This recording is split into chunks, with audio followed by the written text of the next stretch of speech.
Senão a gente começa... Aí. Acho que foi, né?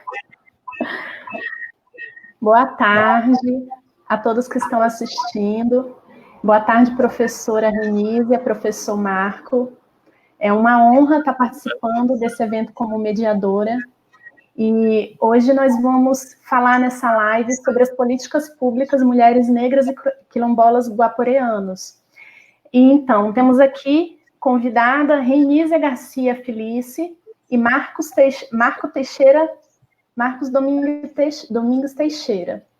Eu vou só explanar um pouco, apresentar os convidados, e a gente já passa para as perguntas, porque eu imagino que vai ser um tema tão importante, tão bom de debater, que o tempo vai passar muito rápido, né?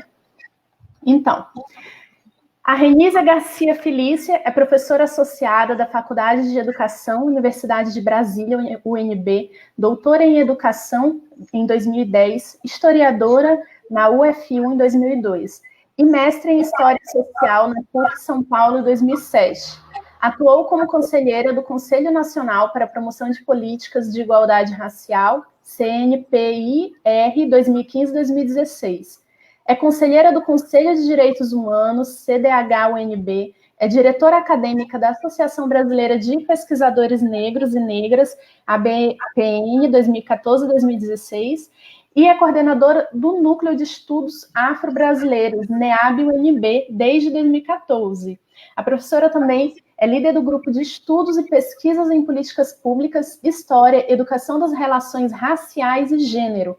Atua na área do estudo de história, gestão de políticas públicas, foca na transversalidade, intersetorialidade, interseccionalidade entre raça, classe e gênero, em especial nos sistemas de ensino. Desenvolve estudos sobre as temáticas da diversidade em sua relação com os direitos humanos e acesso à educação. Parabéns, professora, pelo seu vasto currículo. É um prazer e uma honra tê-la aqui. O professor Marco Antônio Domingos Teixeira possui graduação em História pela Universidade Federal do Pará, em 1982, mestrado em História pela Universidade Federal de Pernambuco, em 1997, e doutorado em Ciências e Desenvolvimento Socioambiental pela Universidade Federal do Pará, em 2004. Atualmente é professor do Departamento de História da Universidade Federal de Rondônia, UNI. Tem experiência na área de História, com ênfase em História da Amazônia, atuando principalmente nos seguintes temas: remanescentes de quilombo do Vale do Guaporé, populações afro-amazônicas, cidadania, diversidade étnico-racial, ações afirmativas, religiosidade, cultos afro-amazônicos. Parabéns pelo seu vasto currículo também, professor Marco, é uma honra tê-lo aqui. E vamos iniciar essa live com a primeira pergunta. Eu vou cronometrando aqui o tempo e falando para vocês, antes de terminar. A professora Renízia vai iniciar. A pergunta número 1 é: o papel das mulheres negras, na verdade não é uma pergunta, é uma explanação sobre o papel das mulheres negras na história e educação. Professora Renízia, como que a gente pode explanar isso de uma forma aí bem clara para as pessoas que estão assistindo? Bom, boa tarde, boa noite. Aqui é boa noite aí, acho que boa tarde ainda, né? Primeiro, eu queria agradecer muito o convite. Ah, sim. Eu queria agradecer muito, acho que a gente tem que fechar o microfone, só fica o meu aberto, né? Agradecer muito o convite para poder falar, né, com o pessoal de Roraima, né? Um grande prazer atender esse convite. Agradeço muito a Débora por estar mediando essa mesa. Professora, desculpa. Rondônia, desculpa? Rondônia, desculpa, Rondônia, sempre faço isso. Já comecei mal, mas tudo bem. Está aqui em Rondônia, tá? Agradeço muito a Débora por mediar essa mesa, ao professor Marcos e ao professor William pelo convite, tá? Eu acho que, assim, falar sobre o papel da mulher negra na educação, eu acho que eu vou falar como mulher negra educadora, tá bom? Como mulher negra educadora que trabalha com as questões étnico-raciais. Isso já traz uma singularidade, tá? Primeiro porque eu não estou advogando uma perspectiva de uma neutralidade positivista, já me distanciei disto, tá? E mais do que isso, advogo do lugar do rigor teórico metodológico das pesquisas, em que as mulheres negras hoje se permitem falar sobre, falar com e falar de si mesma. É deste lugar que eu falo, tá? Então, pensar na mulher negra na educação, eu acho que mais do que isso, é pensar como que os nossos corpos são atravessados por diferentes violações, né? Então, eu acho que a primeira coisa a gente tem que falar das violações aos direitos humanos das mulheres negras, do racismo patriarcal heteronormativo, que define algumas perspectivas e representações ao nosso respeito. Estejamos nós na academia, estejamos nós fora da academia. Então, eu acho que hoje, eu, enquanto educadora de uma universidade como a Universidade de Brasília, como uma mulher negra que sou, eu não consigo mais separar a educação do meu corpo negro e do meu lugar nessa sociedade, tá? Então, para nós, é muito importante falar como que esse racismo patriarcal heteronormativo, ele vai nos colocar em alguns lugares de subordinação, né? E para falar isso, nós temos que conversar um pouco sobre uma perspectiva um conceito que a gente trabalha muito, que é o conceito da interseccionalidade. Então, é entender que nós, mulheres negras, nós somos alvos de várias violências, desde 64% das mulheres que são assassinadas são negras, né? O número de homicídios de mulheres negras é um número exorbitante, tá? Nós temos casos absurdos no Brasil que compõem com essa discussão. Então, falar de mulher negra na educação, para mim, hoje, é uma professora que trabalha nas séries iniciais, que trabalha no fundamental, que trabalha na educação básica como um todo, até chegar ao ensino médio, e também no ensino superior, que seja uma mulher que se comprometa com as violências que incidem sobre este corpo negro, sobre as violências que incidem sobre nós como professoras, mas sobre as nossas estudantes, sobre as terceirizadas que estão nas universidades, a ínfima presença de mulheres negras na gestão, né? A mortandade de mulheres negras, que é 62% no Brasil, o tanto de jovens negros que têm perdido suas vidas por abortos clandestinos, e como a nossa live também chama atenção para uma perspectiva entre mulheres negras e políticas públicas, é entender como que essas diferentes perspectivas e olhares que incidem sobre as mulheres negras, eles também vão refletir na ausência de políticas públicas que considerem estas singularidades das mulheres negras, tá? Em que contexto isso dá? Isso se dá muito mais no contexto cotidiano de construção da discriminação, em que o racismo é considerado como sendo uma piada, uma brincadeira, né? E eu estava vendo algumas imagens, por exemplo, daquela cerveja Devassa, que é a imagem de uma mulher negra, em que o nome da cerveja é Devassa e o desenho é de uma mulher negra ou de uma mulher branca.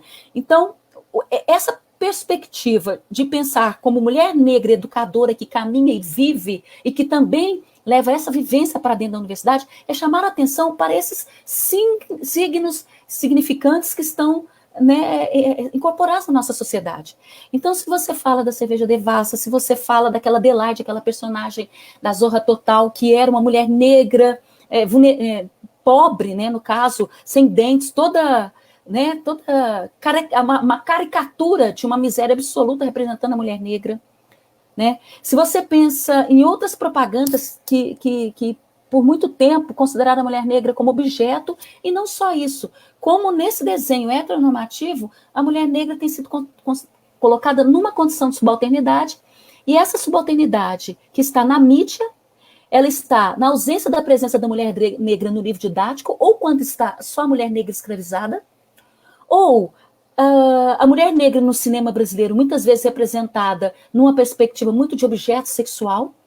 Então, todos esses elementos, no conjunto, ele vai atravessar a figura da mulher negra onde quer que ela esteja. Seja ela uma educadora, no sentido formal da palavra, né, uma pessoa que se licenciou para ser professora, seja uma mulher negra que trabalha como doméstica, seja uma mulher negra que trabalha como gari, seja uma mulher negra que trabalha como executiva, todas essas mulheres negras, elas são atravessadas por esses olhares, tá?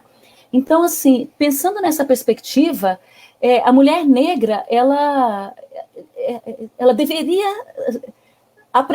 as políticas públicas deveriam considerar, né, nas suas perspectivas de políticas voltadas para as mulheres, a legislação sobre o trabalho doméstico deveria considerar o caráter racializado, e tem considerado. E por que essas mulheres negras, a maioria das domésticas são negras, a baixa presença de mulheres negras nas empresas brasileiras deveria ser considerado, né? As singularidades dessas mulheres nesses espaços precisam ser considerados, né? A questão do assédio moral é muito forte e tem sido pauta para as nossas discussões e para as nossas agendas. As mulheres negras, as estudantes negras das universidades, as estudantes negras cotistas, né, que entraram por reserva de vagas, a maioria delas, muitas delas têm filhos, muitas delas são de famílias vulneráveis, e muitas delas sustentam suas famílias com as bolsas que ganham da universidade. Muitas delas não têm o tempo para dedicação tão exclusiva para o estudo como outras que não são negras têm, entende? Então, assim, quando você fala de o que é ser a mulher negra na educação, vamos pensar a educação no seu sentido mais amplo possível. Então, o que nós estamos aqui trazendo antes disso é de pensar como que o racismo tem mecanismos, né? Existe uma necropolítica, né? Existem mecanismos, imagens e representações de mundo e narrativas sobre a população negra que incidem sobre esses corpos onde quer que eles estejam. E se esses corpos, além de serem negros, forem mulheres negras e mulheres negras em situação de vulnerabilidade, a situação se complica cada vez mais. Se são mulheres negras em situações vulneráveis e novas, geracional, o caráter geracional for agregado, nessas múltiplas assimetrias, você vai ter uma miríade de preconceitos e discriminações que precisam ser debatidos.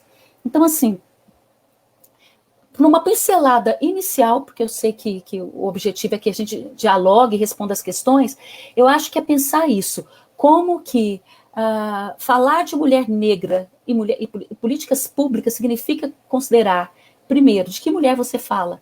Mulher negra de onde? Mulher indígena, a mulher quilombola, a mulher do espaço urbano, a mulher que está nas empresas, a mulher que está dentro de casa, a mulher esposa. Hoje, na pandemia, qual que é o que aumentou imensamente a violência contra a mulher? Porque as mulheres estão nos seus lares, né, em isolamento social, e tendo que lidar com o machismo e a falta de respeito desse companheiro em relação a ela.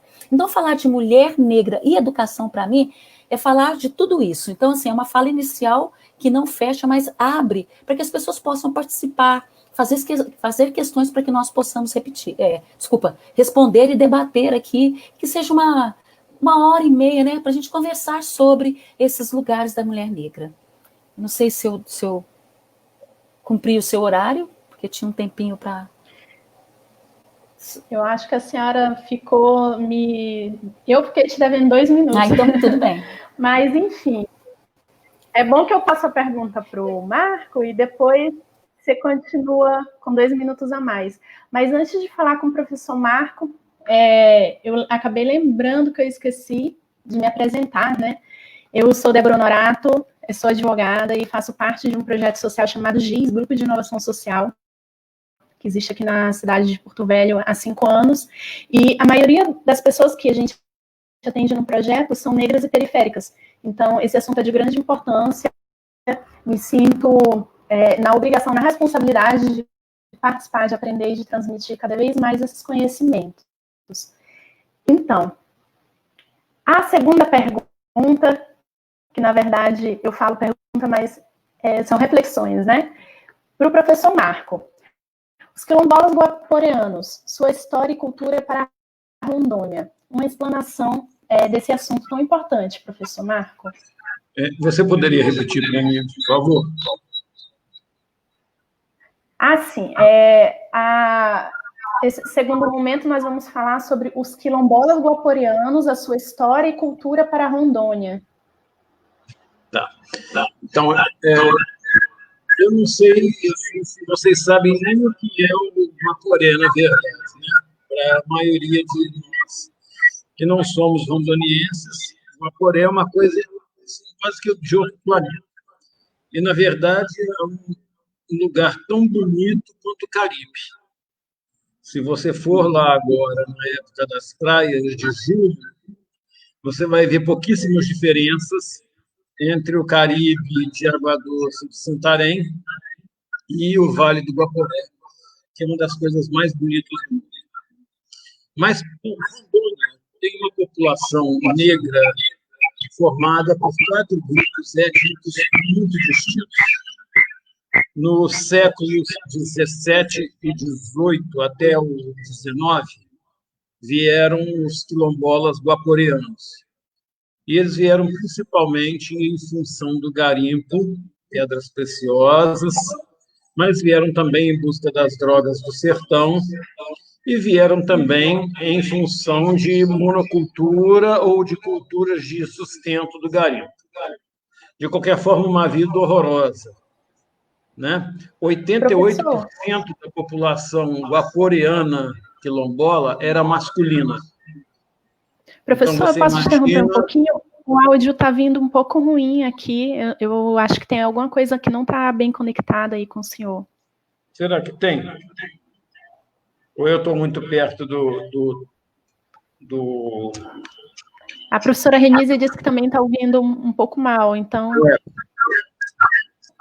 Vamos ver se está... Não tem ninguém com o microfone ligado, não? Bom, eu desliguei o meu aqui. Vou desligar de novo, aí a gente vê. Vê se melhorou. Isso, o senhor tem fone de ouvido, que daí eu acho que fica melhor. Não tem, mas eu posso tentar pedir um fone de ouvido. Se vocês me esperarem um minutinho, aí a Renise vai falando e eu vou pedir um fone de ouvido. Deu uma melhorada aqui. Deu uma melhorada? Acho que o senhor podia terminar essa, aí na próxima o senhor providencia, melhor, tá? Então, no Guaporé, você teve uma população de 88% de homens. Né? E isso, por si só, já é um disparate. Já é uma violação e uma ofensa aos direitos humanos muito grande. Então, as populações guaporeanas atacavam as aldeias indígenas para raptar as índias. E isso formou um tipo próprio de negro que nós chamamos afro-amazônico, que é chamado no lugar também de caburé. Né? É um negro com traços indígenas. E hoje eu estava numa live, agora, no início da tarde, com uma cacica negra, a Valda. Ela tem os traços indígenas e o filho dela está estudando aqui em casa. Está fazendo faculdade aqui em casa, está trabalhando aqui para ver se se forma em enfermagem. Mas o que eu fico pensando é o seguinte: nós temos 9 comunidades quilombolas. Essas 9 comunidades, há 40 anos atrás, eram 90. Então, houve uma extinção em massa, como houve uma extinção em massa dos indígenas. Tá? Quando o Lévi-Strauss esteve na Rondônia Oriental, ele estimou em 50 a 70 mil índios a Rondônia Oriental. E se nós levarmos isso para a Rondônia Ocidental, nós vamos para o mesmo número. Quer dizer que em 1946 nós tínhamos em volta de 120 mil índios. No final de 85, quando a ditadura militar acabou, haviam 2.500 índios vivos. E a mesma coisa aconteceu com os quilombolas. As áreas onde eles habitavam foram forçadamente declaradas ausentes da presença humana e foram distribuídas aos colonos. E essas populações foram sumariamente exterminadas. 9 quilombos sobreviveram. Para vocês terem uma ideia, o Banco Mundial, que financiou o projeto, exigiu a criação de uma área de reserva ambiental, onde existiam 7 quilombos e 2 populações indígenas, os Puruborá e os Miguelém. Desses 7 quilombos, só sobrou Santo Antônio, que tinha uma população de 400 pessoas e hoje tem 47. Então, foi um caos geral. Proibiram a luz, proibiram a reforma das casas, proibiram piso no chão, proibiram telha Eternit, proibiram cimento, proibiram tijolo, proibiram visitas, proibiram aportamento. Isso tudo foi proibido. Pedras Negras passou por um problema agora que eu fiquei espantado do CONAC não se pronunciar. 5 quilombolas presos, acusados de um crime que não cometeram e passaram 6 meses na cadeia sem nenhum motivo. Conseguimos tirá-los assim que levamos a juíza à comunidade. E ela viu que não tinha possibilidade deles terem cometido crime. Essa semana já foi assassinado um quilombola em Pedras Negras e já foi assassinado um quilombola em Porto Rolim. Quer dizer, o que eu estou vivendo é um projeto de extermínio étnico. A soja, o gado, a mineração, a indústria madeireira estão subindo do sul de Rondônia pelo Guaporé e estão matando as lideranças negras e indígenas ou prendendo para que elas possam deixar de ser empecilho ao avanço do que eles chamam de desenvolvimento. Com isso, os mais velhos abandonam a comunidade. E como, infelizmente, a gente deve obedecer à realidade, nem Lula, nem Dilma cumpriram a sua promessa de regularizar as terras quilombolas, essas terras não foram regularizadas e estão sem nenhuma documentação legal. São resex e são rebi. E o nosso querido presidente da República já disse que não doa 1 centímetro de terra a ninguém. Ao contrário, ele está incentivando a invasão. Então, nós temos um problema grave. Hoje, a nossa audiência com a procuradora do Ministério Público foi justamente porque um pastor da Congregação Cristã do Brasil incentivou seus fiéis a invadirem as áreas das populações quilombolas e indígenas de Porto Rolim do Guaporé. Então, nós temos vários problemas desse tipo. Como comunidades, nós temos Tarumã, nós temos Porto Rolim do Guaporé, Santa Cruz, Santa Isabel, Pedras Negras, Santo Antônio, Porto Murtinho, Porto Rolim, Santa Fé e Forte Príncipe da Beira. A maior parte dessas comunidades não tem sequer o registro de autodeclaração. Não foi feito. Uma grande parte não possui luz elétrica. Aonde colocaram luz elétrica, não cobraram as contas durante muito tempo. Então, hoje, a população quilombola tem contas de 15, 20 mil reais a pagar. Quer dizer, ninguém tem crédito para nada. Está todo mundo com o nome no Serasa, está todo mundo com o nome no SPC. Né? A água que é tomada do Guaporé, diretamente. Nós sabemos que 2 grandes pousadas pertencentes a 2 grandes grupos milionários se instalaram dentro das comunidades quilombolas. E não é para trazer pescador. Quem traz pescador é o pequeno empresário. Essas 2 pousadas que vão e voltam de avião todo dia estão levando metal e pedra preciosa.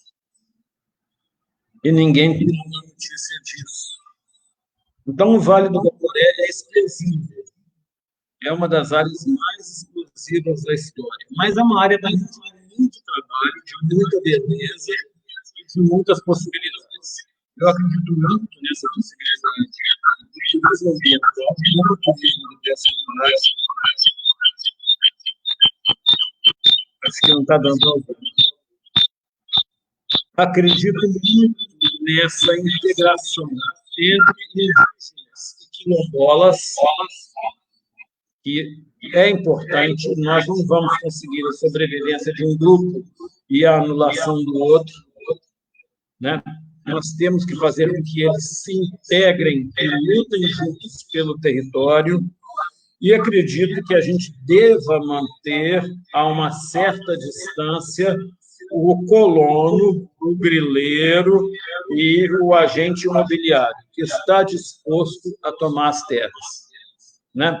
As unidades de terra solicitadas ao INCRA não são unidades tão pequenas, mas as duas comunidades que já receberam terras do INCRA receberam só alagado.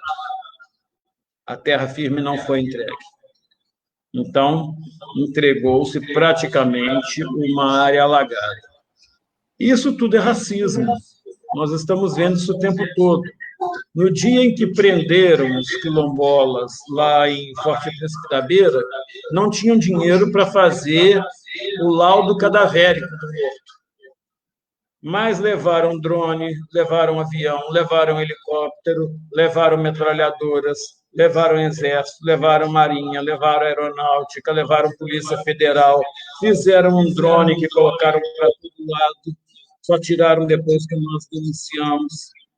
Quer dizer, há uma clara campanha de se destruir essas populações. E olha que hoje nós estamos reduzidos a 9 ou 10. Né? E aquele já foi conhecido como o maior território negro do Brasil, superior ao Maranhão.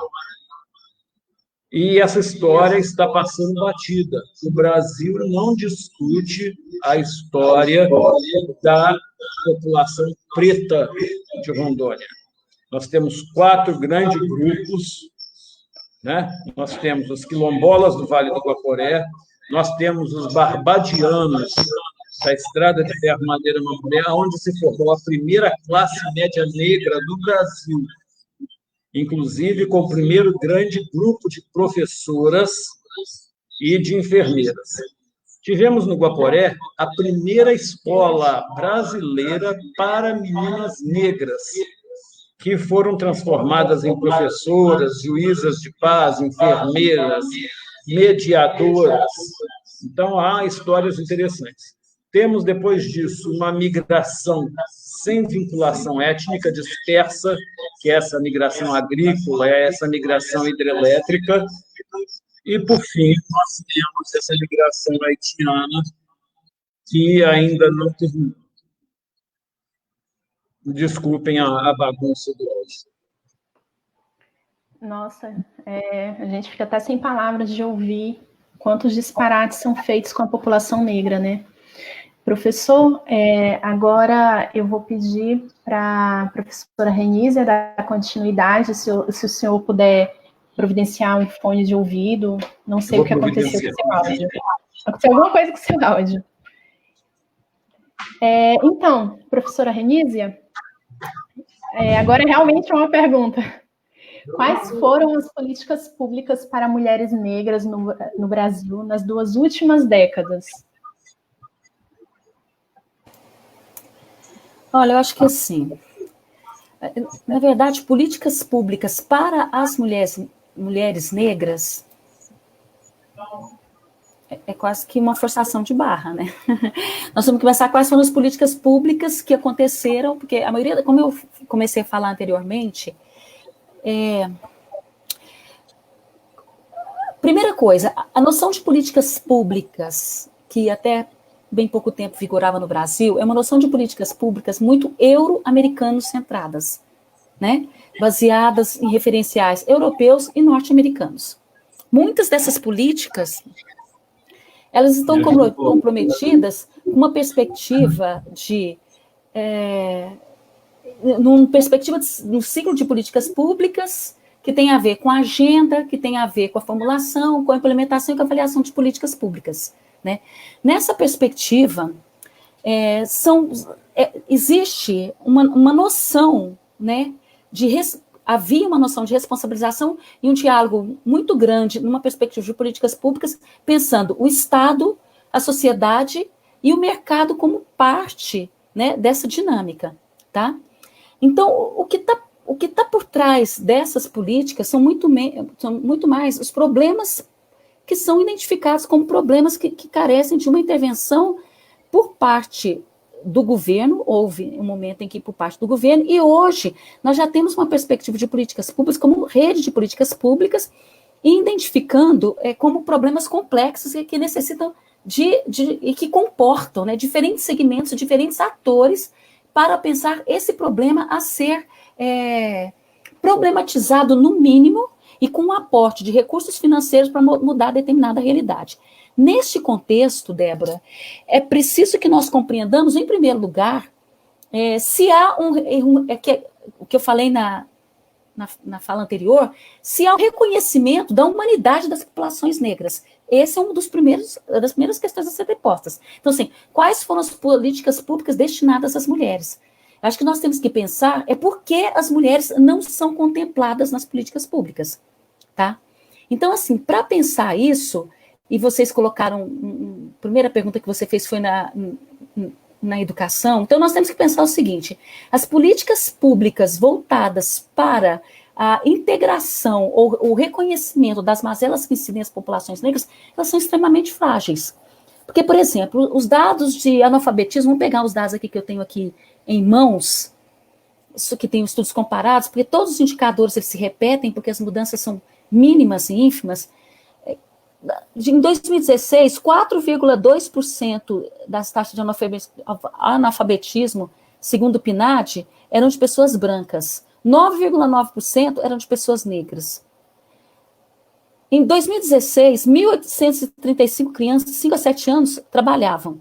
Dessas 1.835, 35,8% eram as crianças brancas, 63,8% eram crianças negras. Tá? Esse quadro, ele se estende também para outros estudos que vão mostrar a pequena presença da população negra nas empresas também. Tá? E também, quando você vai caminhando um pouco mais, você vai verificando que não só esses números institucionais, eles são complicados, né, em termos de reconhecimento das mazelas que afligem as populações negras, como a violência que incide sobre os corpos negros, elas também não têm sido consideradas. E quando a gente fala, então você me chega aqui e me pergunta quais são as políticas públicas voltadas para as mulheres negras. Eu acho que a gente tem que falar por que não existe políticas públicas para as populações negras. Que o professor anteriormente veio trazer a realidade dos territórios quilombolas. Então, assim, os territórios quilombolas são territórios que não estão reconhecidos, as suas terras não são reconhecidas ainda, né? Nós começamos com um processo de reconhecimento, esse processo recuou. Então, se ele traz o espaço dos territórios quilombolas, ou se nós trazemos outras referências, por exemplo, de trabalhadores do campo e do espaço rural, nós também temos que fazer referência que essa visão equivocada sobre a população negra e as mulheres negras também, e isso vai ficar cada vez mais grave, se apresenta também no espaço urbano. Então, antes de falar quais são as políticas voltadas para as mulheres, nós temos que dizer que não existem políticas públicas voltadas efetivamente para as populações negras. As políticas que existem são políticas que foram desencadeadas a partir de uma legislação que obrigava com que essas políticas existam. Então, quando você fala de reconhecimento de terras quilombolas, é entendimento há uma legislação. Se você fala, por exemplo, da legislação do trabalho doméstico, também é entendimento de uma legislação.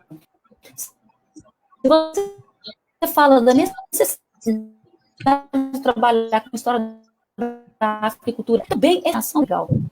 Por mais que tenhamos esse quadro, é preciso que nós compreendamos como que essas violências que atingem esses corpos, eles não têm sido considerados no campo das políticas públicas. Se você fala, por exemplo, nós falamos se você fala, por exemplo, que 53% da população brasileira em 2014 eram mulheres, pessoas negras, né? 26% dessas mulheres, apenas 26%, eram servidoras públicas federais, né? E dessas 26%, você considerando mulheres, 50,7% estavam como auxiliares, no nível intermediário 31%, e no alto posto, né, um pouco, nos postos hierárquicos mais altos, apenas 21%.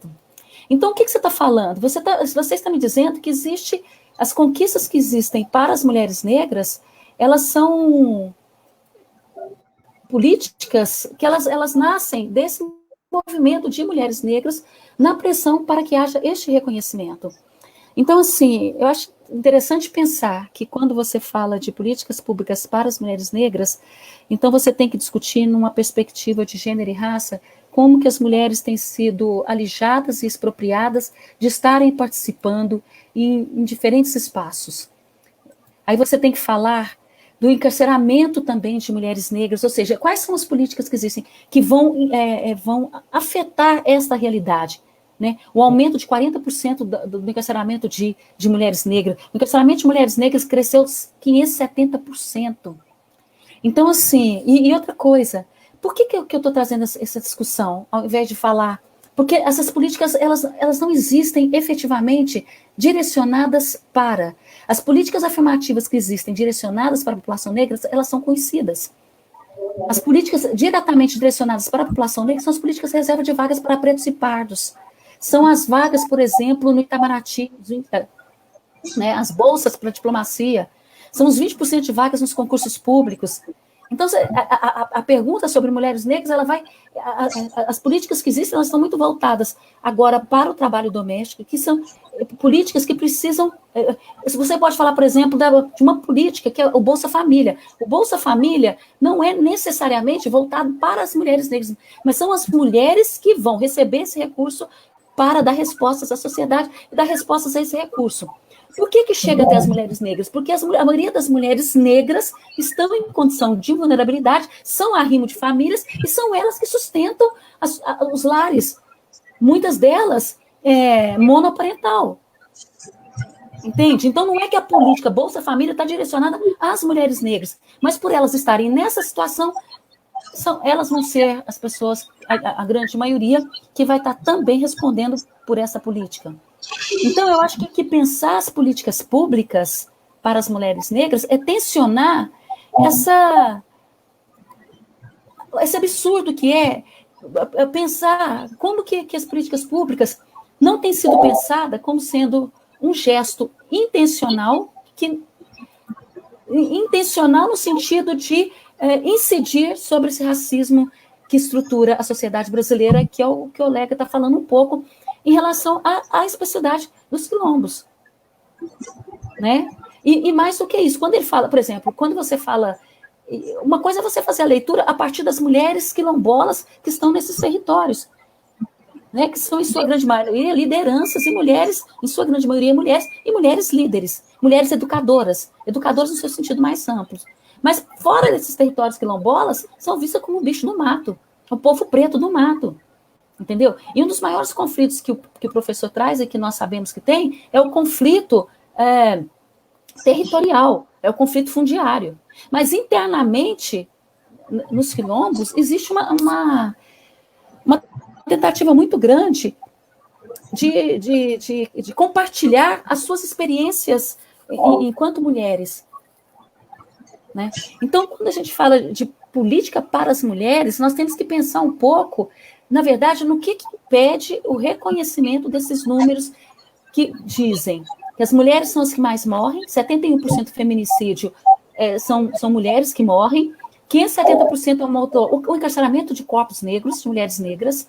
A Tula Pires vai fazer um estudo com as cartas, né, de mulheres, que não só de mulheres, mas principalmente de mulheres negras, em situação de privação de liberdade, né? E os registros são a dificuldade que essas mulheres têm para ter a sua defesa, né? Uma defensoria que atue no sentido das suas pautas.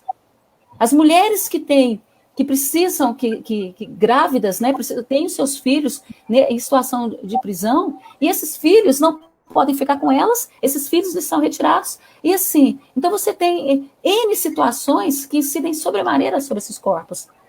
E no primeiro quadro, nós falamos sobre uma perspectiva de como essas questões são naturalizadas. São naturalizadas porque nós estamos falando de mazelas e desgraças efetivas que ocorrem, que incidem sobre esses corpos, e nós estamos falando de uma cerveja devassa, nós estamos falando de uma propaganda, nós estamos falando de situações que se naturalizaram como sendo completamente comum. O que nós vimos recentemente? A questão do menino Miguel. Né? O que é? É uma mulher negra que trabalha na casa de uma classe média.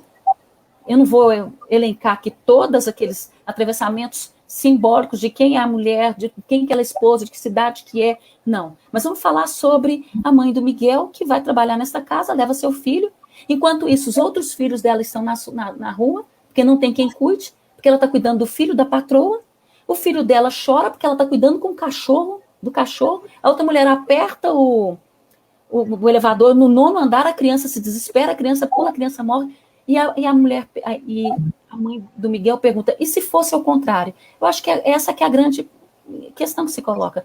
Então, quando a gente fala de políticas públicas para as mulheres, nós estamos pensando em políticas que ressignifiquem a situação histórica em que essas mulheres vêm sendo recorrentemente vilipendiadas e agredidas, né? E mais do que isso, reivindicam olhares diferenciados em termos de saúde, né?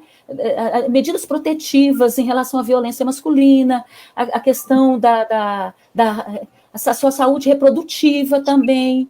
São N coisas que são colocadas e que são impeditivos para que esse debate ocorra em função de um olhar que não reconhece o caráter intencional das políticas públicas. Eu acho que é uma das perspectivas que precisam ser consideradas. E eu acredito que na região norte, nordeste, mas principalmente na região norte, o que nós temos que pensar também é quando você fala de mulheres, e mulheres indígenas também, né? Quais são as violências que incidem sobre os corpos das mulheres indígenas e quais são as demandas dessas mulheres? Porque, a depender do lugar, existe uma coisa que nos une, né? Nós falamos que é a questão do patriarcado, que é a questão do sexismo, que é a questão da violência. Mas existem demandas que são demandas de uma mulher negra, do espaço universitário, da mulher negra como doméstica, da mulher negra como estudante, da mulher negra como advogada, da mulher negra nos seus diferentes espaços, e também a situação das mulheres indígenas e das mulheres quilombolas. Então, pensar em violência é pensar nessa história do racismo no Brasil e das suas múltiplas configurações. Eu acho que é para começar a conversar nesse sentido, né? Eu acho que pontuar quais são as políticas, esse é o último ponto da nossa conversa, porque são tão poucas. Eu acho que primeiro é falar aquele arcabouço geral, agora dar essa provocação para nós pensarmos, né, nessa característica muito de uma política pública muito que desmerece a necessidade de pensar a problemática do racismo, do sexismo e ações mais efetivas dentro de uma perspectiva intersetorial, que a questão racial e de gênero seja transversal, né, também, e que interseccionalidade no sentido, quem são as demandantes de políticas públicas, aonde elas estão, em que contexto elas estão, de que mulheres negras você fala. Então, eu acho que é muito importante, que senão a gente pensa que é um bloco só, entende? E não são. Então, a nossa grande questão que se coloca, eu acho que aí eu fico meio sem tempo, não sei, você escreve aqui no chat para mim, por favor, o tempo. O que nós vemos, então, são mulheres negras que, assim como nós, feminismos, quando a gente fala de feminismos, o feminismo não dá conta do feminismo negro, não dá conta. Assim como, eu não vou falar aqui que todas as mulheres negras têm os mesmos atravessamentos, porque o professor está trazendo uma realidade de mulheres quilombolas que, com certeza, dos quilombos, que é bem diferente das mulheres indígenas, que é bem diferente das mulheres do espaço urbano. O que nós estamos considerando anterior a tudo isso é que nem isto no Brasil tem sido visto, né? A pandemia agora, voltamos a falar na pandemia, eu acho que a pandemia, o Covid-19, essa violência incidindo sobremaneira sobre os corpos negros, né? As mulheres negras, a população negra é a que mais é contaminada pelo vírus, é a que mais morre e a que menos tem assistência nos hospitais. Por isso, um outro movimento também para que haja o quê? O registro do pertencimento racial das pessoas que estão morrendo e das pessoas que estão sendo internadas, né? Tem estudos da Fernanda Lopes, quando ela vai trabalhar com a saúde da população negra, e os estudos revelam que as mulheres negras são as parturientes que mais morrem, né? Na hora do parto. Por que elas morrem mais na hora do parto? Porque ainda opera, né, nesse imaginário, essa representação racista e que vigora no Brasil, uma pseudo-ideia da força da mulher negra. Da força da mulher negra. Então, elas recebem menos anestesia. Os estudos revelam isso. Então, quando você fala de saúde da população negra, que são políticas necessárias, nós sabemos que as mulheres negras são mais sujeitas à pressão alta, são mais sujeitas a mioma, né? Então, são outras políticas que não vigoram e não ganham corpo, porque nós precisamos o tempo todo estar denunciando, primeiro, o racismo, que incide sobre a população negra e que estrutura essa sociedade capitalista. Segundo, a negação e reconhecer, né, como que a população negra ela tem sido desconsiderada em função de todo o movimento da história do Brasil, em que não só os escravizados eram desprovidos de liberdade e de cidadania e de humanidade, quanto as pessoas livres também o são. Escravizados ou não escravizados, sejam negros, sejam mulheres, né? Desculpa, sejam homens negros, mulheres negras, a violência é imensa. Os jovens negros morrem 3 vezes mais. E, novamente, nós estamos falando... Então, assim, quando você fala de jovens negros mortos, você está falando de mulheres negras. O que é a Marcha para o Bem Viver? O que são as Mães de Maio? O que são as mulheres reivindicando um reconhecimento ao absurdo que é o seu filho sair e não voltar? Sabe? Então, assim, quando nós falamos de políticas públicas para as mulheres, então, existem políticas que são efetivamente voltadas para as mulheres negras, mas existem políticas que, se não minimizar a violência e a morte de jovens negros, você efetivamente também atinge sobremaneira as mulheres negras. Nós, mulheres negras e mães, nós, mulheres negras e educadoras, nós queremos que o Brasil reconheça o quanto o racismo é estrutural e o quanto é necessário perceber e necessário propor outras políticas públicas. Políticas públicas que dialoguem com a realidade brasileira e que não fiquem apenas copiando os índices, né? Vamos focar agora na educação, pensando no teste de PISA, pensando, eu quero entrar na OCDE, né? A questão é o seguinte, quais são as crianças que mais evadem das escolas? Por que a educação de jovens e adultos é majoritariamente negros e negras, mais ainda a presença de mulheres negras? Por quê? Por que as mulheres negras, por que os jovens negros e as mulheres negras são expulsas do ensino regular, estão na EJA, e as pessoas fazem estudo nas políticas educacionais sobre educação de jovens e adultos e sequer reconhece o caráter racializado dessa oferta? Exatamente. A 10639, né? A história da África e cultura afro-brasileira. O que significa história da África e cultura afro-brasileira? Por que nós precisamos entender um pouco sobre isso? Por que nós precisamos educar para as relações sociais? Primeiro, porque é um direito em que todos os povos tenham aula de história. Então, se você tem história da África, se você tem história, da América, se você tem história, né, da Europa, você tem que ter história da África, uma história qualificada, falando dos 54 países, das suas singularidades, que a África é um continente, não é um país. Então, você está falando do continente africano, você está falando do continente europeu, você está falando da América Latina, América do Norte. O que significa isso?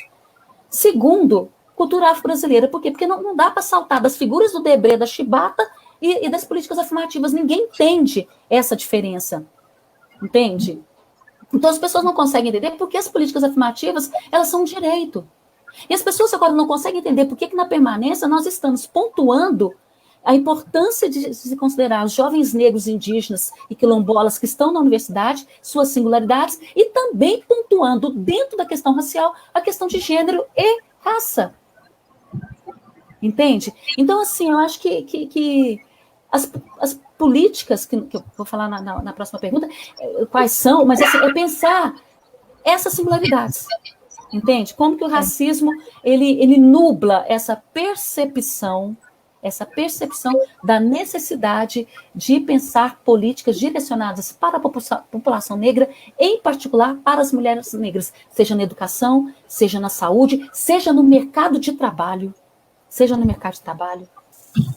e que feminismo não abarca as noções de feminismo negro, né? Eu acho que Bell Hooks fala muito bem sobre essas questões. A sororidade, o sofrimento da mulher negra, a solidão da mulher negra, todos esses são elementos que dizem respeito especificamente às mulheres negras. Então, as políticas públicas... Professora, Eu vou interromper a senhora um pouquinho para fazer a próxima pergunta para o professor Marco, tá bom? Aí depois a gente volta. Deixa ela continuar. Eu sugiro que você anote no chat, porque eu vou saber do tempo. Sim, não, deixa ela continuar a resposta, está muito interessante. Tem problema, então tudo bem. Aí depois eu faço as duas diretamente com o senhor, que fica melhor também. Tranquilo, não, está muito bom. Você tem mais uma pergunta para me fazer? Se quiser, porque aí já amarro. Ah, sim, tem sim. É a sua última pergunta. Não, e eu acho que justamente a senhora acabou falando que é qual a ligação entre o movimento feminista e as mulheres negras. Tá. Dá, inclusive, para você esse tema. Sim, eu vou fazer o seguinte, eu vou fechar essa, o Marcos apresenta, e eu fecho com as pequenas, poucas políticas que existem direcionadas, tá? Então, assim, eu acho qual que é o nosso... Quando eu fui convidada para essa políticas públicas e mulheres negras, o que eu queria problematizar é isso, sabe? O que eu queria problematizar é isso.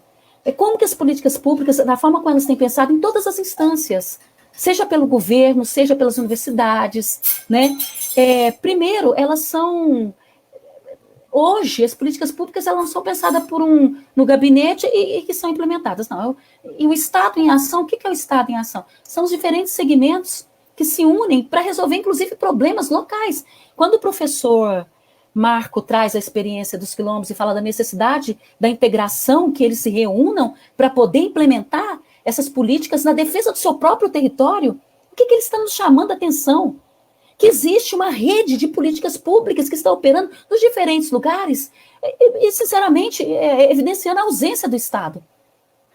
Evidenciando a ausência do Estado, porque às vezes o Estado está num diapasão ainda de pensar uma agenda e não dialoga com esses segmentos. E mais do que isso, tem um outro elemento que atravessa essa perspectiva de pensar as políticas públicas, que são os lobbies. Se você pensar o nosso parlamento hoje, ele é majoritariamente de empresários homens brancos. Qual a sensibilidade dessas pessoas para pensar as políticas para as mulheres negras? Então, mais do que evidenciar uma, duas políticas para as mulheres negras, é preciso que a gente evidencie por que não há políticas para as mulheres negras. É esse que é o X da questão. Sabe? Eu acho que é esse que é o X da questão. Por que não há políticas para as mulheres negras? Porque não há o reconhecimento da humanidade da população negra no Brasil e há a naturalização do genocídio, do feminicídio, né? E outra coisa, eu vou só fechar para depois o Marcos falar e depois eu volto no final e amarro com essa perspectiva rapidinho. E não só nesse sentido de pensar isso, é que a população brasileira precisa compreender o seguinte: muitas pessoas que estão contra as políticas afirmativas, ou as políticas para as mulheres negras, ou para pensar na questão dos territórios quilombolas, não pensa que é porque, desculpa, o reconhecimento a demarcação das terras quilombolas, ou da demarcação das terras indígenas, não é nem porque ela vai perder alguma coisa, porque ela alguma coisa vai diminuir na qualidade de vida dela. Não, não é isso, não. É porque o Brasil não aprendeu a se respeitar. O povo brasileiro do Darcy Ribeiro, me desculpe os meus colegas que amam o Darcy, ele é um excelente, né? Foi um educador excelente, um antropólogo excelente, contribuiu muito, muito, muito, muito. Mas essa perspectiva de índios brancos e pensar uma mestiçagem nessa perspectiva, e depois aquela teoria que depois ganha aspectos de democracia racial, como pensou o Gilberto Freire, é algo que nos atrapalha até hoje. Essas pessoas, elas não são contra essas políticas porque elas vão perder alguma coisa. É porque elas simplesmente não conseguem ter a sensibilidade de pensar que todo mundo tem direito a um chuveiro, todo mundo deveria ter direito a uma cama, todo mundo deveria ter direito a um prato de comida. Enquanto isso acontecer, não tem acadêmico, não tem gestor, não tem governo federal, em qualquer partido que ele seja, que ele devesse dormir sossegado, né? Agora, nós estamos... O pacote anticrime é um genocídio institucionalizado, porque vai incidir sobre corpos negros. Qual era a discussão no parlamento? Quanto tempo os jovens deveriam ficar encarcerados? Esperem um pouco, cara pálida. O recurso da corrupção era o recurso que deveria estar sendo investido em educação, em hospitais. Se nós tivéssemos uma população brasileira sensibilizada para a diversidade indígena e negra, nós não estaríamos com esse quadro absurdo agora na pandemia, de mortes que majoritariamente de pessoas negras. E a naturalização dessas mortes. Por isso, advoga-se a favor, não precisa de isolamento, vamos focar na economia. São negros que estão morrendo, não é isso? Entende? É grave. Eu vou deixar que senão o William tem razão. Não 8, mas 10 minutos. Eu finalizo depois. Tá bom, professora. Professor Marco, com o senhor, qual o papel das políticas públicas para as comunidades remanescentes de quilombos em Rondônia?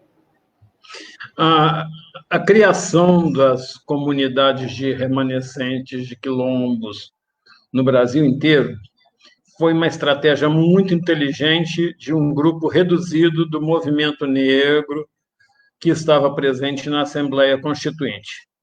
A história do Brasil é tão mal contada que os nossos parlamentares acreditavam que existia Palmares 1, 2 ou 3. Então, eles acreditavam que ia ser dado um pouquinho de terra para meia dúzia de negros que viviam nessa área rural, porque o grosso da população negra já estava vivendo na periferia das terras urbanas. Erraram redondamente, né? Palmares nos mostra que há mais de 4.000 territórios quilombolas esperando a sua regularização.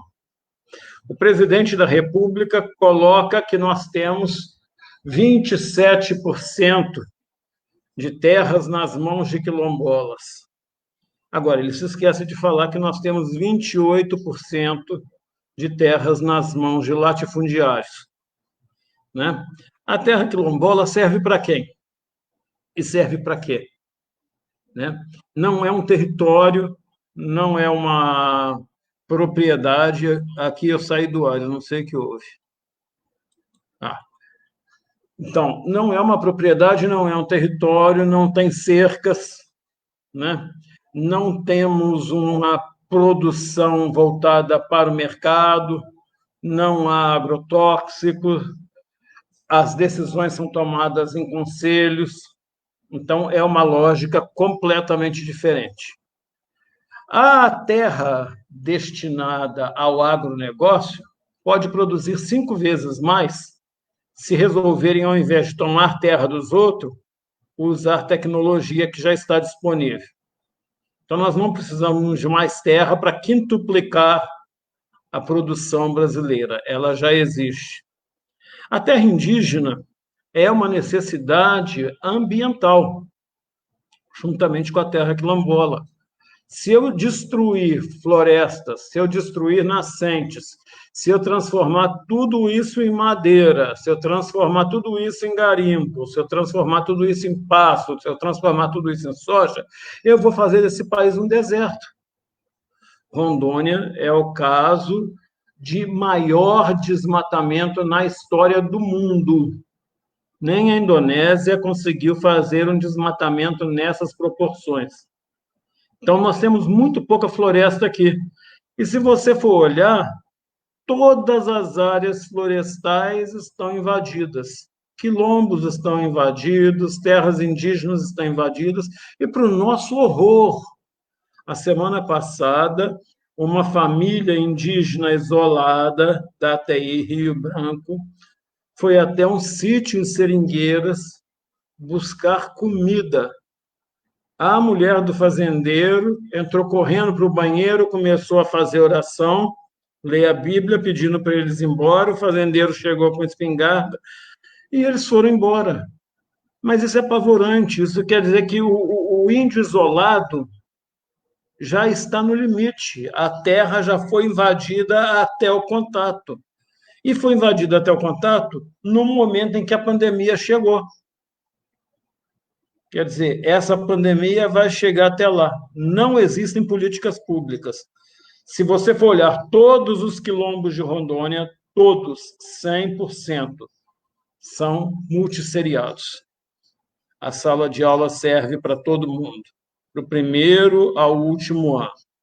Em Santo Antônio do Guaporé, a criança pegava 1 hora de barco, 3 horas de ônibus, 4 horas de aulas, 3 horas de ônibus, 1 hora de barco para chegar em casa. Que infância é essa? Aonde está a infância dessas pessoas? Né? Os que são adultos não têm direito a estudar porque não tem luz à noite, porque lá é uma rebio, e dentro da rebio não pode haver gerador. Agora, se você for na sede da rebio, tem um gerador e tem energia. Quer dizer, quem não pode estudar é o pobre que está lá. Lá havia um homem negro muito próspero, seu Antelmo, era dono de boiadas, era dono de uma fazenda. Hoje ele mora numa instância aqui na cidadezinha de... aqui ao lado, Jaci.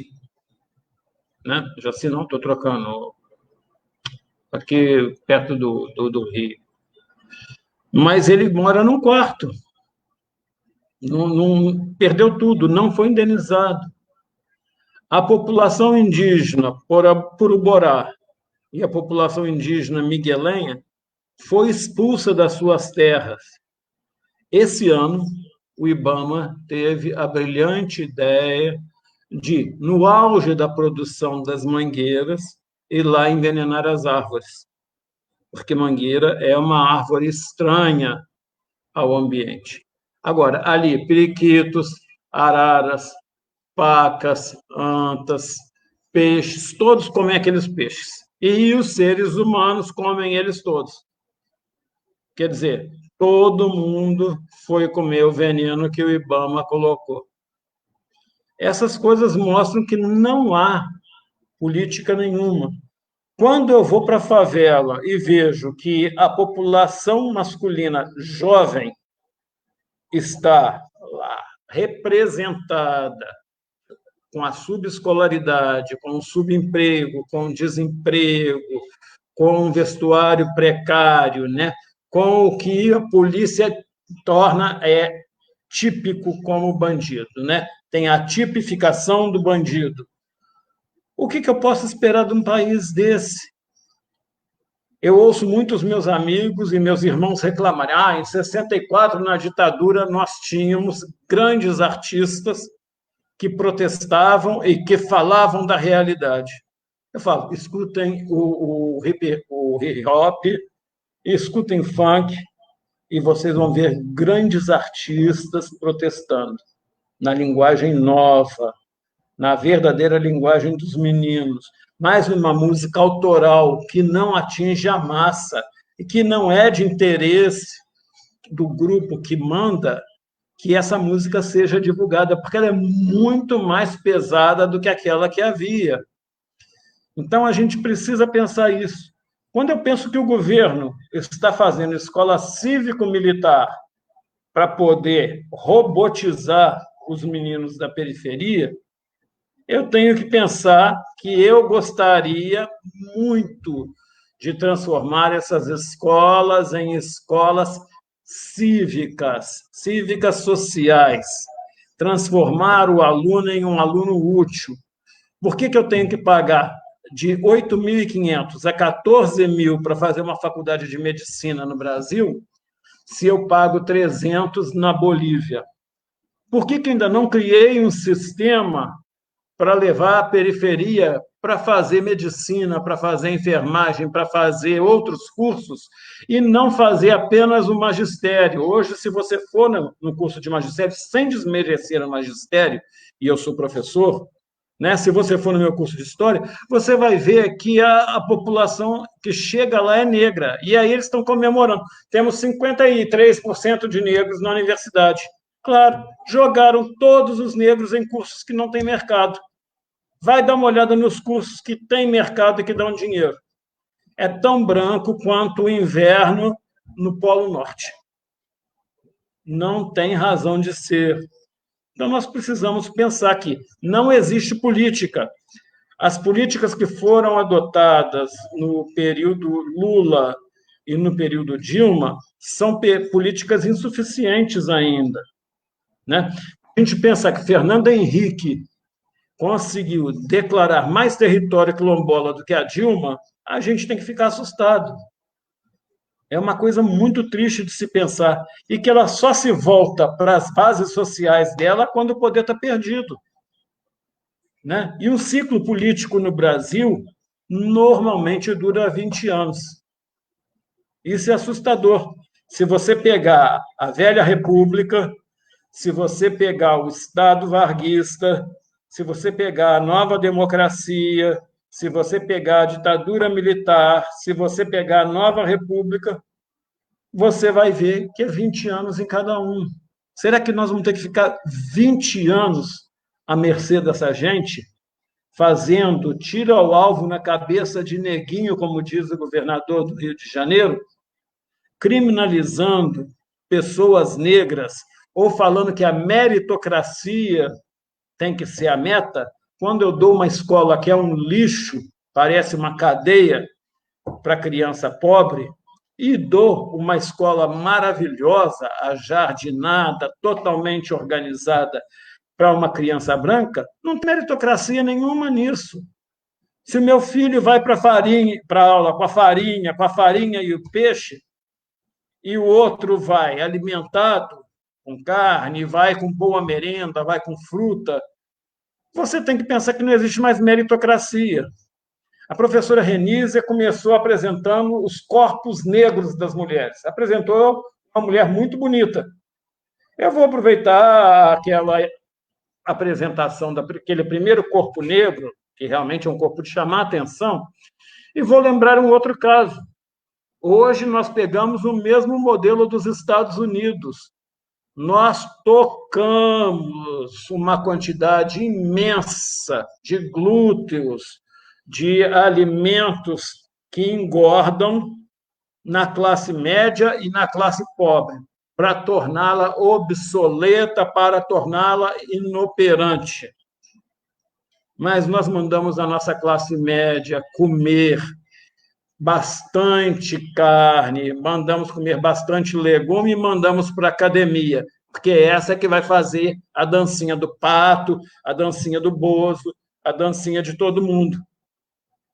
Então, há uma estética corporal falando disso em relação a gente, mostrando que o Brasil não tem políticas específicas e que as poucas ideias que nós tínhamos estão sendo rapidamente retiradas. Eu gostaria de lembrar um último exemplo, que foi falado pela professora Renícia, dessa maioria branca do Congresso. Né? Eu colocaria um grupo negro, pastores, né? Que vem de um grupo negro, mas com uma representação e uma ideologia branca. São aqueles grupos negros encarregados de embranquecer as populações negras periféricas. E se você olhar, infelizmente, esses pastores negros embranquiçados continuam tendo mulheres negras, enegrecidas e subalternas. Então, essas coisas todas precisam ser pensadas. Haja sociedade para poder aguentar tudo isso. Nós vamos continuar vivendo nesse regime racista. Você acreditava 10 anos atrás que você iria voltar a esse tempo pavoroso? Parecíamos que nós íamos muito bem, mas voltamos. Agora, quanto tempo nós vamos suportar isso aí tudo? Para os quilombolas, nós estamos especificamente de projetos que os levem a dias melhores. Em Santo Antônio, do Guaporé, a comunidade que eu fiz meu doutorado, o primeiro projeto que precisa ter lá é a luz elétrica. O segundo projeto precisa ter casa, porque até hoje é pau a pique e palha, e nós já catamos barbeiros lá aos montes.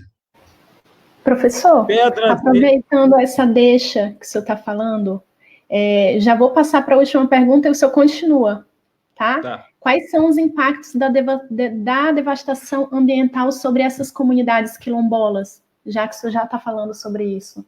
Quando eu estou falando dessas políticas ambientais que não se concretizam, e eles estão tendo que levar os brancos para pescar o peixe que eles iam comer, né? Aí eles ficam comendo só tucunaré e uma espécie menor de peixe. Nós temos uma devastação ambiental gigantesca. O Vale do Guaporé hoje é conhecido por uma fazenda muito importante, chamada Pau d'Óleo, onde, em 1953, soltaram alguns búfalos carafa, e esses búfalos se multiplicaram indefinidamente. Hoje, eles querem extinguir os búfalos simplesmente. Há projeto de senador Branco de se fazer safari ali. Por que eu não tenho projeto de começar a amansar os brancos ou de criar costumes para poder dar a carne para as escolas, para as famílias, vender o couro para melhorar a qualidade de vida? Por que se eu pesco tanto ali, eu não tenho o curtume para curtir a pele do peixe para poder vender? Por que se eu tenho ali o maior seringal do estado, eu sou obrigado a vender a castanha a um preço baixíssimo para a Bolívia? É porque negro não interessa. Eu poderia transformar aquele pasto que tem 200 castanheiras num alqueire e cada castanheira dá 200 quilos de castanha a R$50 o quilo, todo ano ela dá, né? Eu vou derrubar as castanheiras e vou pôr uma vaca por hectare, que vai me dar R$2.000, R$3.000 em 2 anos. Então, é falta de pensamento. Por que eu não tenho posto de saúde? Esses dias teve uma briga em Pedras Negras, não havia agente de saúde. Teve que ir às pressas um rapaz levando o ferido. Se eu tivesse um enfermeiro lá, eu já ia dando ponto, já ia fazendo alguma coisa. Uma viagem de 5 horas de barco à noite. Tem que ter um especialista para fazer isso. Então, a sociedade não tem planos nem projetos para o negro. A sociedade tem planos de continuar sendo essa sociedade de caráter escravista e se achando muito bonitinha nas paradas, no feminismo branco, não se discute o feminismo negro, né? Se o negro começar a discutir feminismo, daqui a pouco não vai querer ser empregado do branco. Então, essas coisas todas têm que ser paradas para pensar. Ambientalmente, as populações negras estão na periferia, sem água ou com a água completamente contaminada. Boa parte delas está cronicamente desempregada e eu poderia transformar essa população em população associada e cooperativada e poderia torná-la útil. Pense bem, Porto Velho agora, não tem cama, não tem maca, não tem roupa hospitalar, não tem toalha para as escolas, não tem nada. Se eu tivesse uma cooperativa de costureiras, essas mulheres estariam trabalhando a um custo menor do que o mercado, mas ganhando com dignidade. Se eu tivesse serralherias e outras cooperativas masculinas, eu estava dando aos hospitais o equipamento necessário para que eles funcionassem e não deixassem seus doentes morrerem na entrada.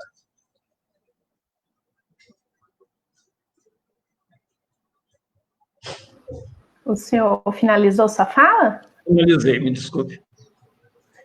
Ah, sim.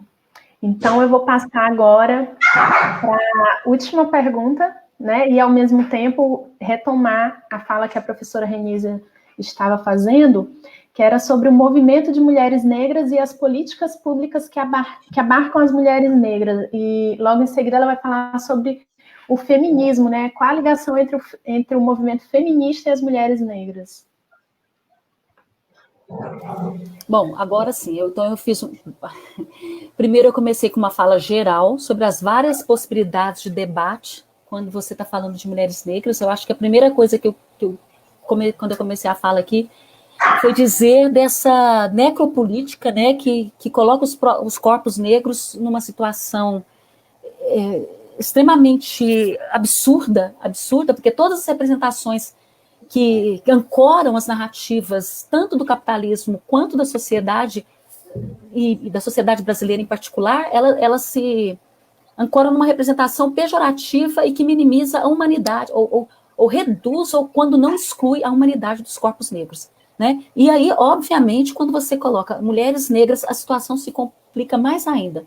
No segundo momento, eu tentei tensionar um pouco essa perspectiva muito equivocada de políticas públicas, ainda universalista, e que nós temos muita dificuldade em fazer com que os tomadores de decisão, os gestores, consigam compreender a necessidade de diálogo e de reconhecimento das singularidades das pessoas para as quais as políticas se destinam. É essa a grande questão. Então, nessa perspectiva, nós estamos pensando questionando o pensamento colonizador euro-americano centrado, que desmerece o caráter racializado das narrativas capitalistas, das narrativas que fazem com que os projetos de Brasil, os projetos estejam muito mais articulados a determinações de organismos internacionais do que um diálogo com a sua própria população. E quando nós estamos falando na sua própria população, você me traz as mulheres negras.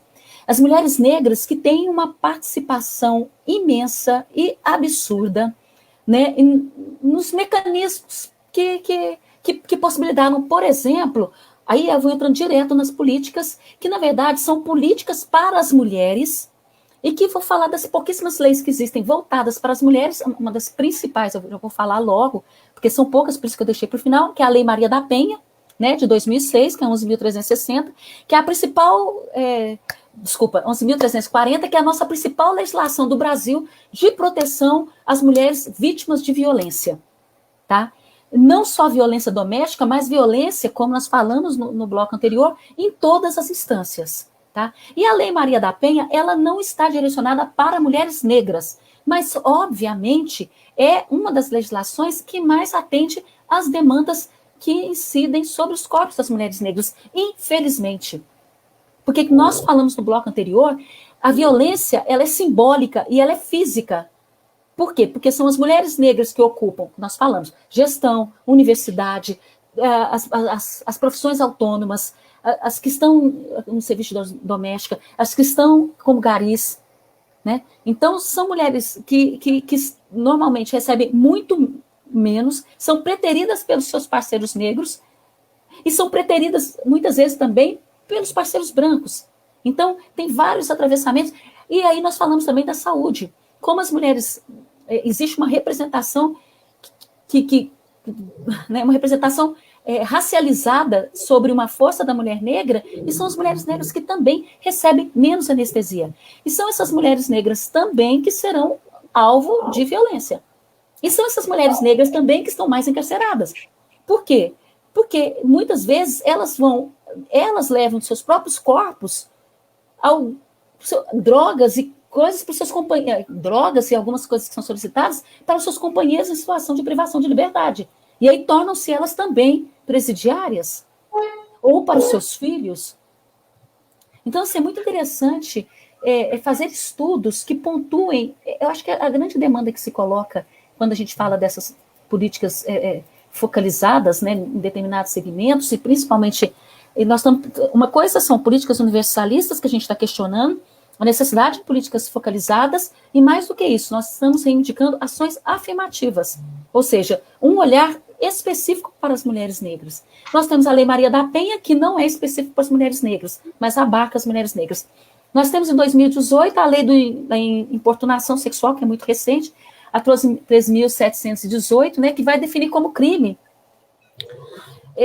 o ato libidinoso na presença de alguém sem o seu consentimento, como toques inapropriados ou beijos roubados. Ou seja, assim, é uma descrição que se tem, né? Ou seja, a violência também sobre os corpos negros incide sobre maneira, e as mulheres negras também serão contempladas, mas essas legislações, elas têm um caráter universalizado e não especificamente estão voltadas para as mulheres negras.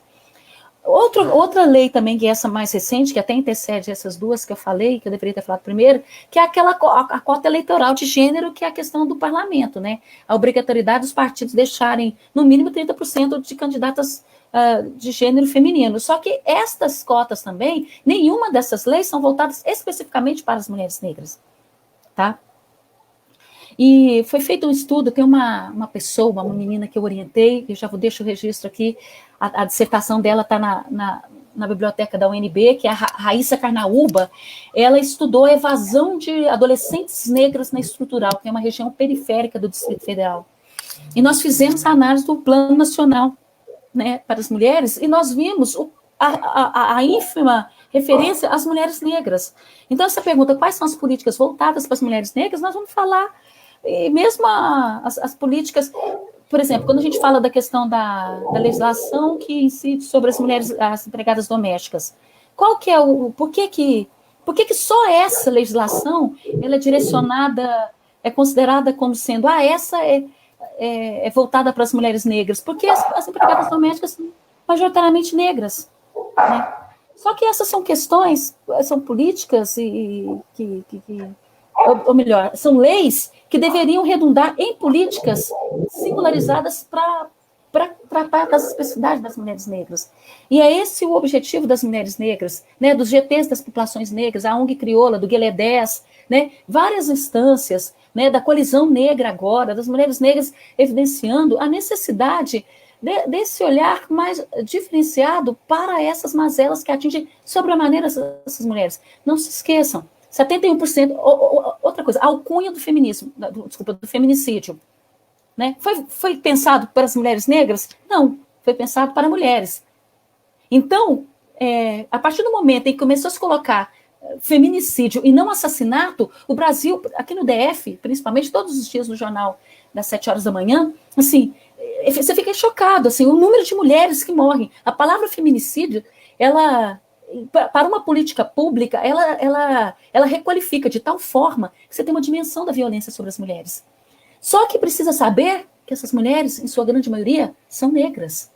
Então, é preciso que hajam políticas voltadas para essas mulheres, entende? Então, não basta ter leis. Leis, nós temos algumas leis, mas, principalmente, é preciso que hajam políticas que reconheçam as trajetórias diferenciadas das mulheres, em particular, das mulheres negras.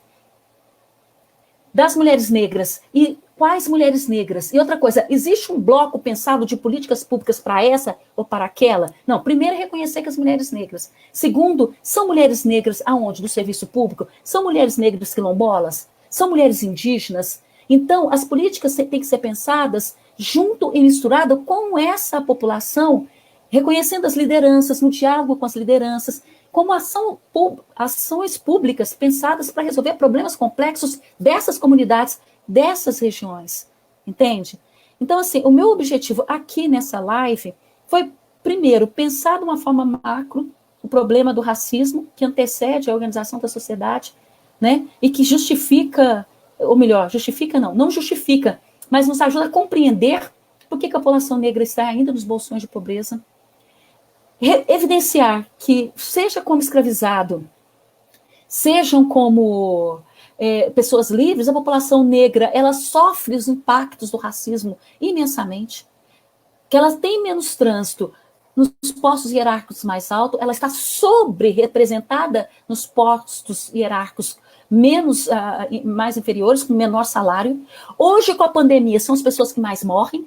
As políticas públicas voltadas para a população negra, elas não existem. Políticas públicas direcionadas têm a ver com as leis, né? O Estatuto da Igualdade Racial, ele nasce reforçando a necessidade de leis que façam, que incidam para que haja o quê? Maior equidade de tratamento entre brancos e negros. Todas as pautas das mulheres negras é para que haja o quê? O reconhecimento das mazelas que incidem sobre os corpos negros. Né? As mulheres negras não pensam só nas suas pautas, elas pensam nas pautas também dos seus filhos. Entende? Então, quando a gente pensa políticas públicas, é muito nesse sentido. Tá? Eu acho que tem algumas perguntas que foram feitas. Você vai querer fazer essas perguntas ou eu posso... Eu faço e a senhora responde. Tá bom? Então, assim, eu queria fechar isso. Então, assim, é para dizer para você o seguinte, existem singularidades nos percursos das mulheres negras, as leis não atendem especificamente as mulheres negras, existe um plano nacional de políticas para as mulheres, esse plano já foi mais efetivo, a referência às mulheres negras e a população LGBTQ+, e trans, e N coisas, é diminuta nesses planos, tá? Mas quando você vai ver seja importunação sexual, seja Lei Maria da Penha, seja feminicídio, seja encarceramento de corpos negros, se você colocar o recorte racial, a população negra vai estar super, hiper, mega representada. É só os gestores, é só os tomadores de decisão, são só os docentes prestarem atenção nisso. E não fazerem vista grossa para o racismo. Porque não basta não ser racista e dizer que não é. Tem que ser antirracista. Eu acho que essa que é a grande questão. Não sei se eu te respondi. Perfeito. Eu vou ler uma pergunta de um participante que não conseguiu mandar no chat do Facebook, e se tiverem outras, o William manda aqui também, tá bom? Então, o Romeu Noé, jornalista e pesquisador da violência contra a mulher negra na Amazônia Ocidental, ele pergunta: professora, esse enfrentamento ao que entendo como racismo estrutural são realizados em ciclos. As pautas em debates décadas atrás já não são as mesmas, mas a senhora acredita que ainda sofremos a ausência de políticas de respeitabilidade? E como é possível avançar nessa pauta? Tá. Bom, vamos lá. Primeiro, eu acho que, assim, racismo estrutural são realizados em ciclos. Eu não sei muito bem o que ele está querendo dizer, mas eu vou responder de duas formas. Uma delas é o que são os ciclos que eu mencionei. Os ciclos que eu mencionei são as formas como determinadas perspectivas de políticas públicas trabalham com ainda aquela forma, aquele planejamento estratégico, rígido, de agenda, formulação, implementação da política, avaliação da política, e perde um pouco o diálogo com as comunidades e as suas singularidades. Então, o tomador de decisão que está pautado nessa forma de atuar, ele está, a meu ver, equivocadíssimo.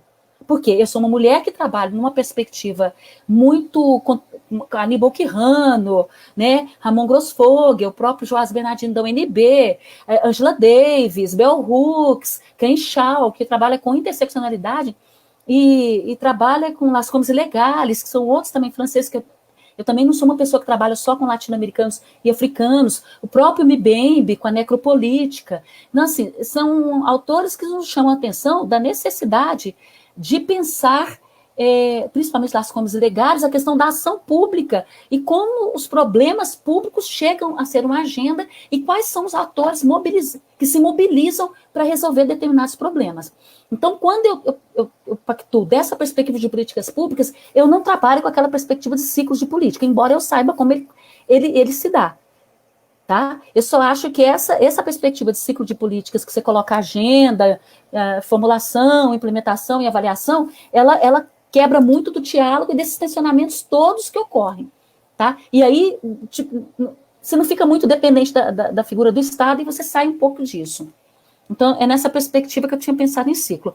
Mas quando ele fala de racismo estrutural, como ciclos, eu não sei o que você está querendo dizer isso, eu acho que é um pouco pensar que existe um racismo que é individual, que é como que a pessoa absorve isso individualmente, e existe um racismo que é estrutural, né? Então, assim, essa perspectiva de como todos nós somos atravessados pelo racismo enquanto narrativa, sejamos nós negros ou não, que o próprio professor Anderson Flor, numa live que eu participei anteriormente, o Juan fala muito isso, baseado em Michel Foucault e no próprio Mbembe, né, na perspectiva de necropolítica, é como que, por exemplo, policiais negros, muitas vezes são pessoas que agridem outros, pessoas negras e vice-versa. Por quê? Porque a questão do racismo é essa narrativa que atravessa todos nós, entendeu? E às vezes você tem mulheres negras que elas não são, muitas vezes não reconhecem as mazelas que incidem sobre o seu próprio corpo e às vezes não vê legitimidade no que eu falo, por exemplo, ou no que você fala, Débora, entende? É nessa perspectiva que nós estamos falando que o racismo atravessa todos nós. Então, por favor, não se trata de construir uma sociedade racializada, ela já é. Nós temos que enfrentar esse racismo, e é esse racismo individual que faz com que o racismo se estruture, porque ele é reproduzido. Então, educar, nós começamos falando a relação entre racismo e educação. Tá aí. Qual que é meu papel como educadora, com o meu corpo negro? Eu me colocar como mulher negra e que sabe como que essas questões se dão. Tá? Acabou. E assim, a melhor forma de combater qualquer tipo de violência, o Marcos fez, o Antônio Neto acabou de fazer uma pergunta aí, não é só por meio de... a violência policial primeiro debater o racismo. É como os corpos negros estão sendo desmerecidos e desumanizados, né? Ele vai colocar as pautas de debates décadas atrás já não são as mesmas. Eu não sei se as pautas não são as mesmas. Existem pautas novas, existem pautas que estão recorrentemente na sociedade brasileira. Uma delas é essa. Então, se você fala como minimizar, qual que é uma forma que eu acredito que é para pensar outras políticas públicas? Eu acho que foi isso que eu tentei falar aqui o tempo todo. É que a sociedade brasileira precisa se entender racista. E outra coisa, as pessoas brancas são racistas, têm o privilégio da branquitude? Tem sim. Por que ela precisa entender por que ela não quer debater a questão racial, sendo que ela tem trânsito em alguns espaços, por exemplo, o critério da boa aparência, que teve por muito tempo, e que a população negra era alijada de trabalhar em shopping center, em bancos. É um privilégio branco? É um privilégio branco. Precisa discutir sobre isso? Precisa perguntar sobre isso. Né? Precisa discutir sobre isso. Como é possível avançar nessa pauta? Eu não vejo outro caminho, gente, que não seja o debate. A educação para as relações sociais, e falar sobre isso, e falar dessa dificuldade do racismo, e entender as pessoas que são... assim, porque assim, se é crime, é rigores da lei. Racismo inafiançável, se você tem a lei KO já, que é crime, racismo, crime inafiançável. Tem o da injúria racial. Não está nesse espaço, ou nesse espaço, é educação para as relações raciais para todo mundo. Não existe outra forma. Sabe? Então, assim, é absurdo você ver as pessoas morando em barracos de lona e de plástico e naturalizar isso. É impossível você não reconhecer, por exemplo, os territórios quilombolas em que as pessoas estiveram lá desde sempre. E por uma disputa territorial, os espaços eles estão sendo tomados e com a conivência do poder público. Né? Então, assim, eu acho que pensar uma outra sociedade é isso, é nessa perspectiva. Eu acho que é nessa perspectiva. Tinha uma outra pergunta que alguém tinha feito aqui anteriormente.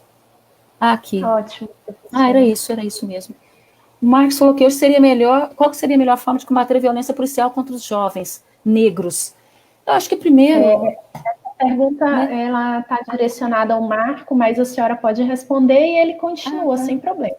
Não, eu acho que eu já até respondi um pouco, né? Eu acho que é isso, é o debate da questão racial como um todo, e fica muito difícil, fica muito difícil, porque nós temos um parlamento branco, nós temos pouquíssimas pessoas no parlamento hoje.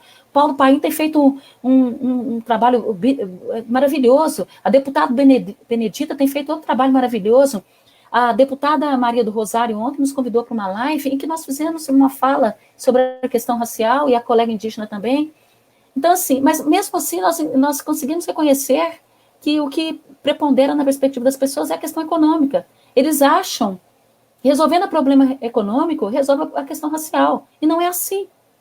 Nós sabemos que não é assim. Os estudos revelam que famílias multirraciais, a pessoa que tem a pele mais clara, a pessoa considerada como branca socialmente, ela tem muito mais trânsito que a pessoa negra. Né? Então, assim, pensar na violência policial contra jovens negros é pensar em tudo isso. Como o corpo negro não é considerado importante, como a pauta negra não é considerada importante. Eu acho que eu falei muito, gente, já está super tarde. Né? Obrigadíssimo, agradeço muito. Eu acho que eu vou deixar o Marcos responder. Professor Marcos, o senhor quer falar alguma coisa? O seu áudio está desligado.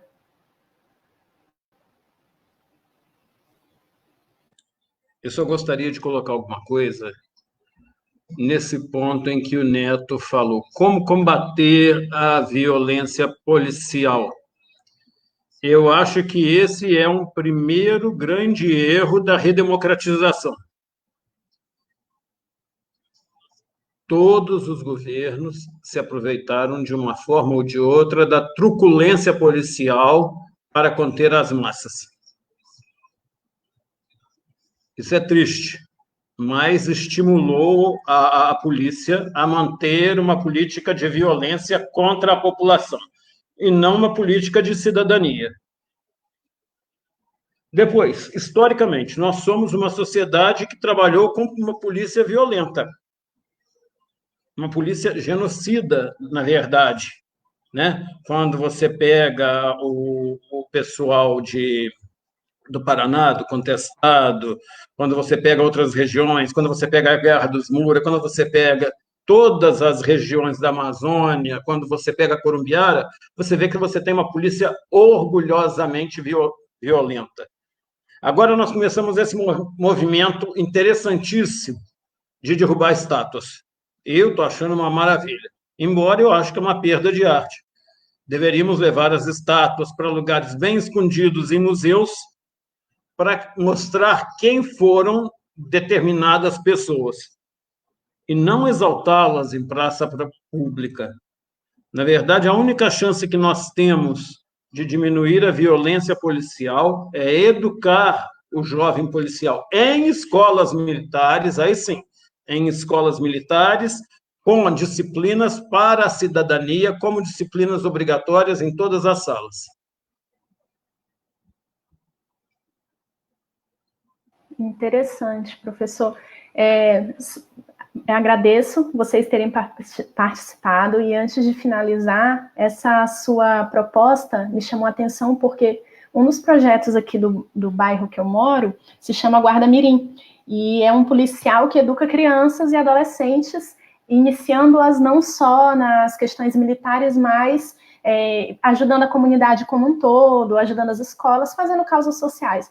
E o mais interessante é porque constantemente eles têm palestras sobre racismo, e a maioria dessas crianças e adolescentes são negros, então me chama a atenção imaginar como é possível, sim, a gente educar os policiais, e quem sabe isso se tornar uma pauta para o próprio Estado pensar para as escolas militares, como o senhor falou. Achei muito importante essa posição, né, esse posicionamento.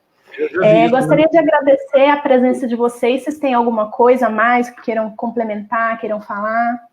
Só levantar o que o Marcos traz, muito importante, que é o encarceramento em massa dos corpos negros.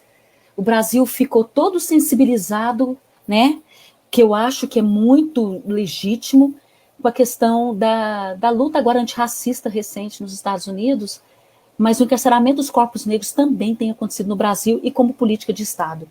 Eu acho que o colega tem razão. O colega tem razão. O encarceramento dos corpos negros. Né? Eu acho que isso, 567% de aumento de encarceramento de mulheres negras e de jovens negros. Quase 70% dos corpos encarcerados são jovens negros. Então, assim, o tema que vocês trouxeram assim, é de uma complexidade imensa. Eu espero que nós tenhamos contribuído de alguma forma para o debate. Agradeço muito e encerro a minha fala. Pense numa atividade ilegal que rende 500% a mais do que o salário mínimo, e pague um salário mínimo e exija 12 horas de empregada. Ora, vai querer que a pessoa mude de lado. O trabalho honesto merece o salário honesto. Você não pode querer um ótimo trabalhador com um salário de escravo que só vai pagar as contas. Uhum. Professor Marco, acabou surgindo mais uma pergunta bem no finalzinho aqui. Se o senhor puder responder. Quem falou sobre isso? Gente, mas assim, desculpa. Bom, tá tudo bem. Falou sobre isso magistralmente foi o Paulo Sérgio, sobre a escola de Dom Rei. Dom Rei utilizou o mesmo método dos padres jesuítas que passavam nas aldeias recolhendo os filhos dos principais.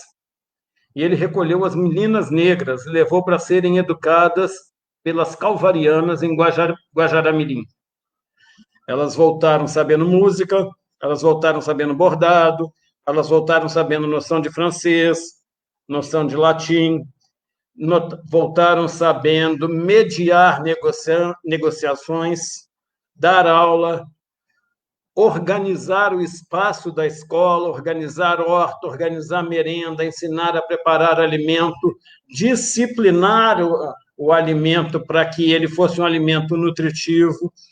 Então, realmente, a primeira vez que houve uma preocupação em falar, vamos dar à mulher negra condições para que ela dê à comunidade negra uma condição de vida semelhante à comunidade branca, foi aqui no Vale do Guaporé com Dom Rei. E Dom Rei não é esquecido até hoje por causa disso.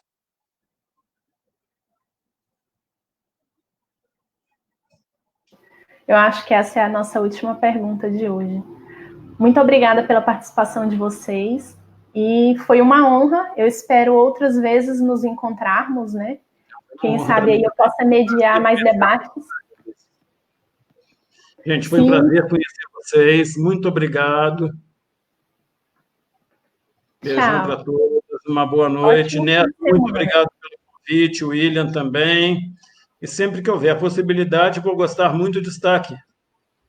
Tá bom, eu digo mesmo. Obrigada, professora Renise. Obrigada, querida. Prazer, Marcos, prazer. Obrigada, William, obrigada, Débora. Tchau.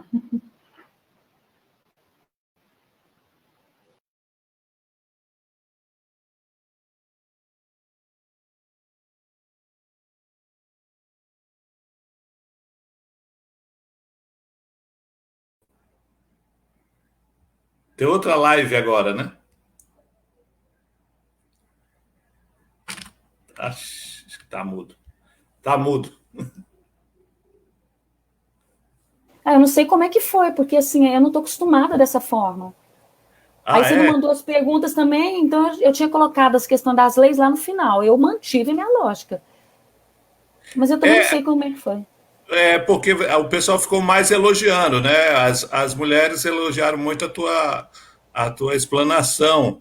Não, aí, no final, que apareceu aqui algumas perguntas. Não, tudo bem. Você pode me mandar o link depois que eu assisto? Sim, vai estar na página do NEAB aqui e eu vou colocar na página, no canal do YouTube também ao vídeo. Mas eu acho que é só amanhã. Hoje tá bom, já. Eu espero. Tá bom, mas eu respondi o que você queria. Foi bom? Gostou? Foi ótimo, todo mundo então, adorou. Tá bom, a gente segue conversando. Obrigada e desculpa, tá bom? Obrigadão. Tchau. Obrigada.